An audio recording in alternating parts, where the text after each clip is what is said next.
been made, for example. Do you guys know how big Medina was during the time of the Prophet ﷺ? Have you any idea? Okay, so you know your hotel in Medina is very close to Prophet's mosque, right? Masjid Nabi. Yeah. You know, during the time of the Prophet ﷺ, your hotel would have been considered outside of the whole city of Medina. That's how small Medina is. Medina generally during the time of the Prophet ﷺ was approximately the size of the modern day masjid. Slight extension to the east, slight extension to the west. Right? But generally speaking, the boundaries, the gates of the masjid were roughly how big Medina was during the time of the Prophet ﷺ. And so Medina has always been very small. You know, we think of Medina as a big city, but in essence, it's better to think of Medina as a cluster of different villages. Right? And even when the hadith refers to migration, when the Prophet ﷺ informs his companions about in migration, he ﷺ says, that I have been commanded to go to a village which overpowers and eats other villages. And one of the meanings behind that is the influence of Medina, the centralized location of Medina has influences other areas around it. And so Medina has always been very small. It's a cluster of different villages. Just like, for example, in Bangladesh, for example, just like Bangladesh, for example, you know, you have villages, and then you have different villages. And have you guys been to Bangladesh before? Yeah. So you know, Bangladesh, do you guys go to any of the villages that are there? Yeah, the Baris. So Bangladesh's villages are very small. Do you remember? That's how things used to be before over here as well. Small villages nearby, very close to one another. And so what would happen is each village would have their own basic area. They would have their own prayer area of masjid. They also have their own wells, and they would also have the other bare necessities, maybe a little area for social school, like a market type thing, that kind of thing.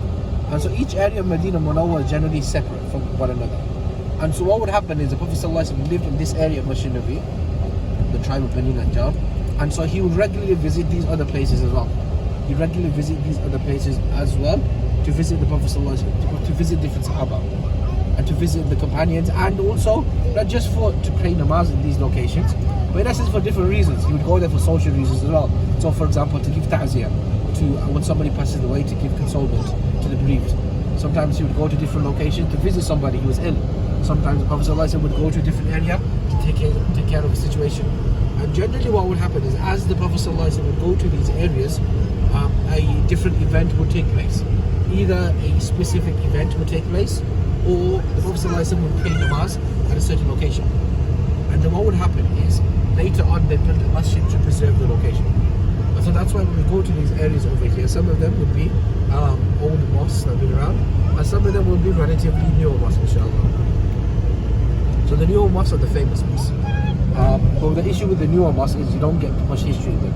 It's all very standard places that you see. Like for example, Qiblatain and Khaddaq is something historic in terms of building. But for example, Masjid Nabi right now, apart from the Roda area and the markings of the pillars, there's no actual infrastructure left from the time of the Prophet ﷺ. Masjid Quba, for example, the whole thing is being redeveloped. And so Medina Munawwara has always been very simple and very basic. And even now, if you see, for example, as we go towards the outsides of the Haram area, you're going to see very basic, very simple buildings. For example, right? And even up ahead they stay as well. Like you get buildings to stay over there as well. And so what would happen is, all of this area during the time of the Prophet ﷺ was generally considered part of Medina. But specifically this south part of Medina was considered what's referred to as Awali or Aliyah, which literally in Arabic means high ground. High ground. And so what would happen is, in those times, whenever it would rain, what would happen is the rain would flow through these higher areas and go to the lower areas. And as such, the ground became very fertile. That's why now you begin to see in the southern part of Medina, we're going towards, you begin to see a lot of date gardens. You begin to see a lot of date gardens. You see a lot of trees over here now. And you can see a lot of palm trees. This southern part of Medina has always been very fertile. And so even from the time of the Prophet till now, the southern part of Medina Munawwara has always been very fertile. And so what would happen is, the Prophet ﷺ would regularly come to these areas over here, and the companions would actually regularly come over here. There's actually so much land over here. There's quite a few different pieces of land that were originally owned by the Prophet ﷺ at one point.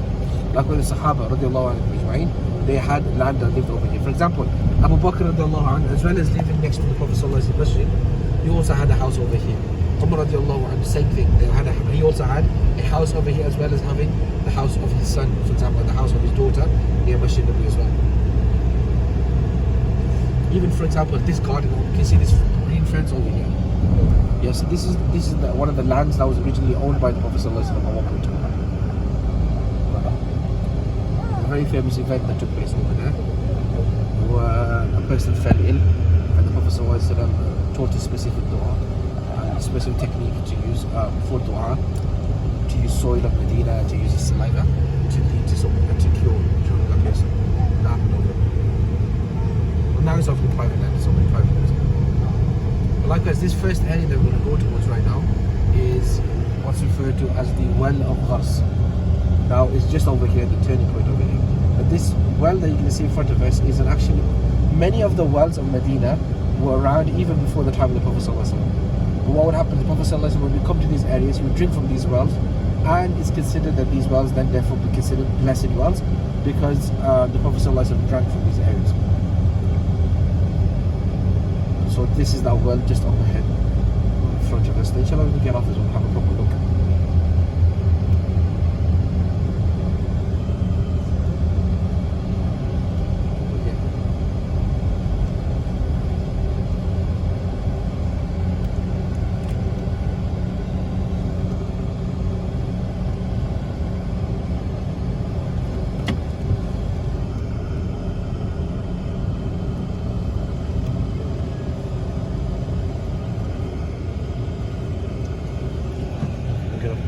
Get up, no problem.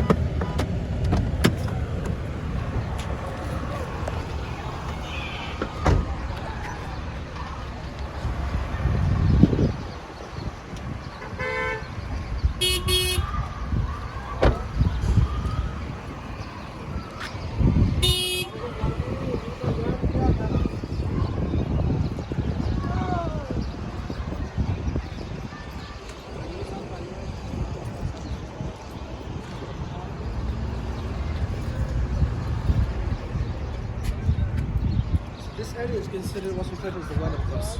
Now, this outer part has been added new, but the actual inner well is the original bricks that you see on the inside. You see inside over here. Right? And the reason why this well is famous and significant for a few different reasons. Also, this is probably the most famous well of Medina. Prophet sallallahu alaihi wasallam drank from this well and made wudu in the water of this well, amongst other wells. But he sallallahu alaihi wasallam specifically liked this well a lot, and he referred to this well as my well. And in a dream, he saw himself sitting in Jannah at a well of Jannah. So when he woke up, he said that this is a well of Jannah. This is the well that he saw.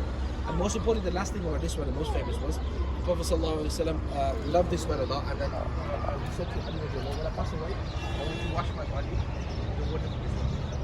So after the Prophet passed away, Ali he took water from here and then used the water to wash the body of the Prophet sallallahu alaihi wasallam. But it's still a fully functioning well that's used to this day.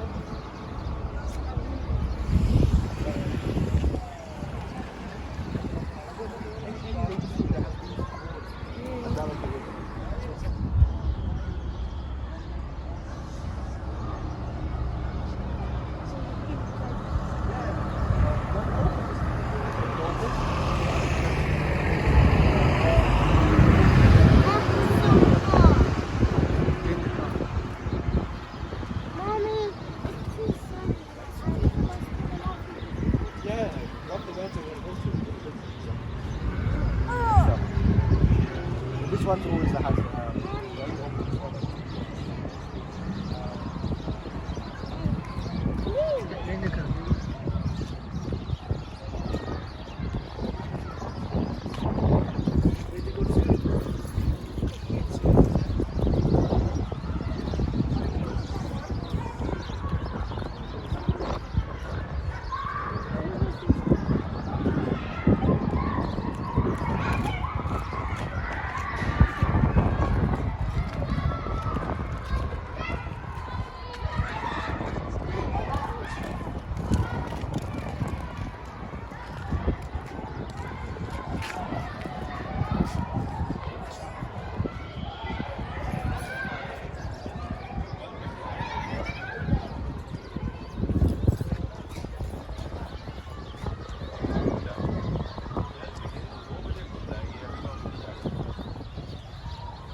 Come on.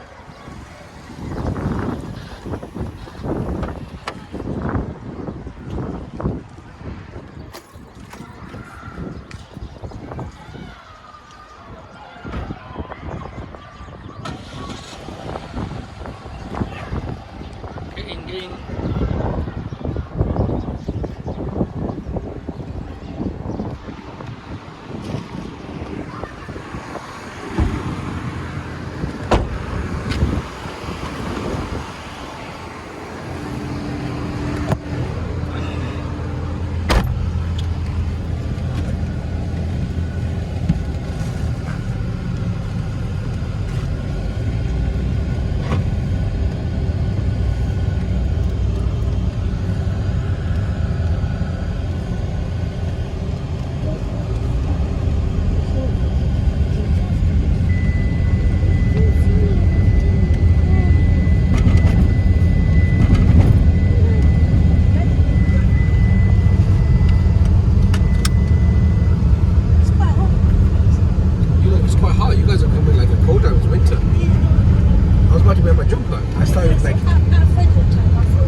Like now, give you another week or so, people can start wearing jumpers or something. I think 10 years ago, I remember that footage was quite cold. Yeah.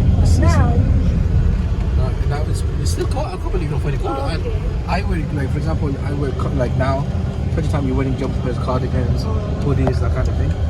You're wearing all of that here. that's comfortable.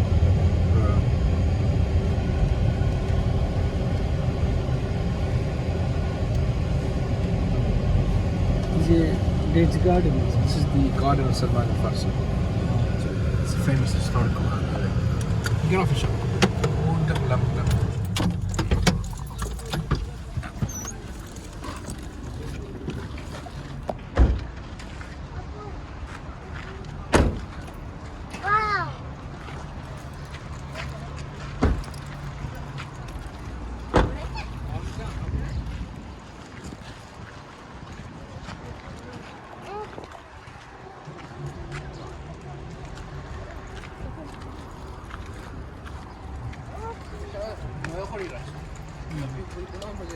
This roof. When do you think they made this roof?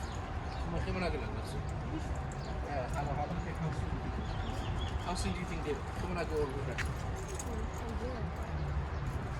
In the last 3 years? In the last 3 weeks. Oh, the last 3 weeks? Yes. 3 weeks. So maximum it's been over. It's hard to know, yeah? How long do you think it's been around? Oh, that needs a bunch.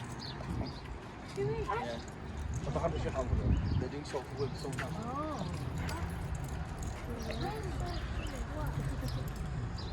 What farm is that? Sorry?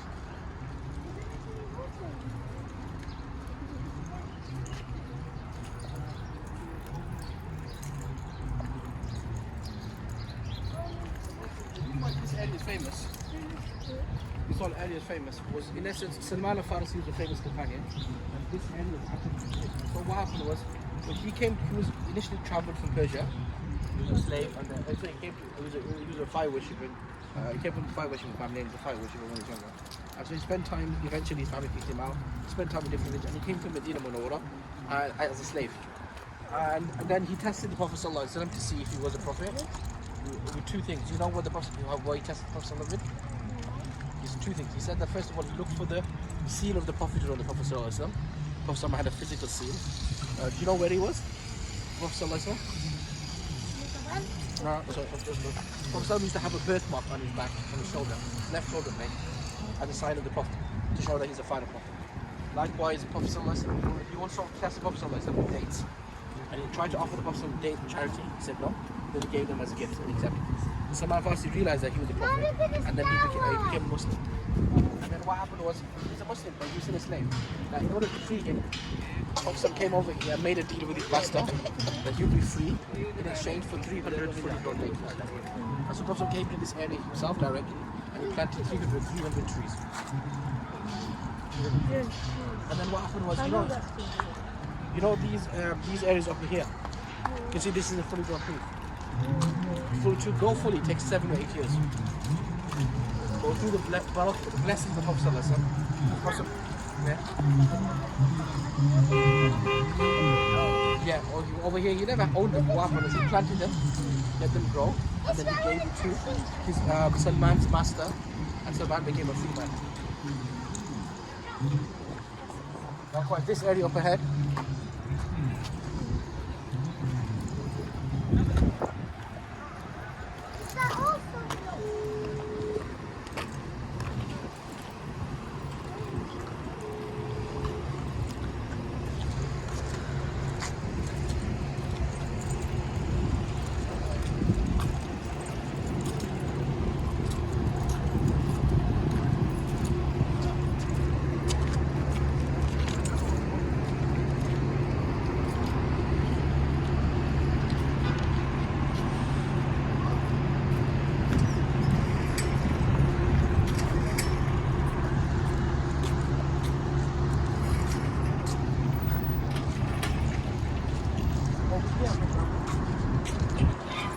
This area up ahead is where you can see an old well.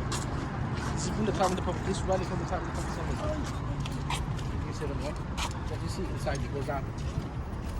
So it's just down there, the bird just went down. Yeah. This is the area. That's an old well from the time of the Prophet. It's an old Prophet that come over here and come from the well as well. Yep. That's the big work over here. Inshallah, the next one that we're going to go to is inshallah, we go to the Sorry? Yeah.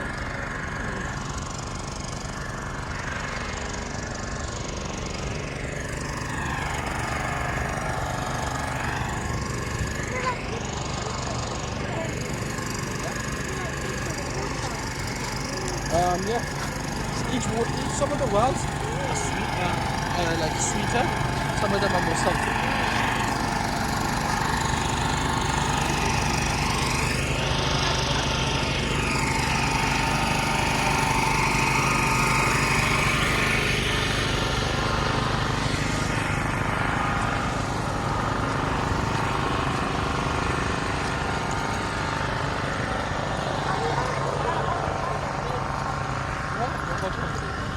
This is a date farm. This is one of these. Yeah, this is considered a date farm. Oh. This is date farm. Guys, I didn't know, but this is a date farm. Yes. Yeah, so this is what they're classing modern day date farms area. I want to go to the cat. Can I go to the cat? No, What do you mean later? Go later.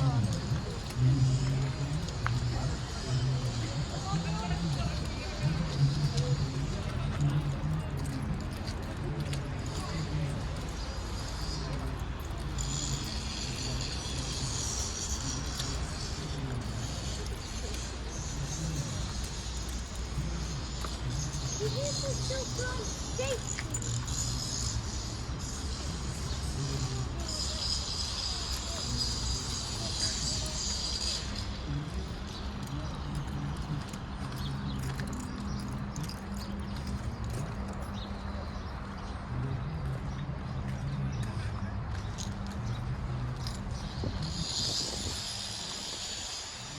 Are they trying to build new things here? Yeah, they're doing more work to kind of they're making them come more.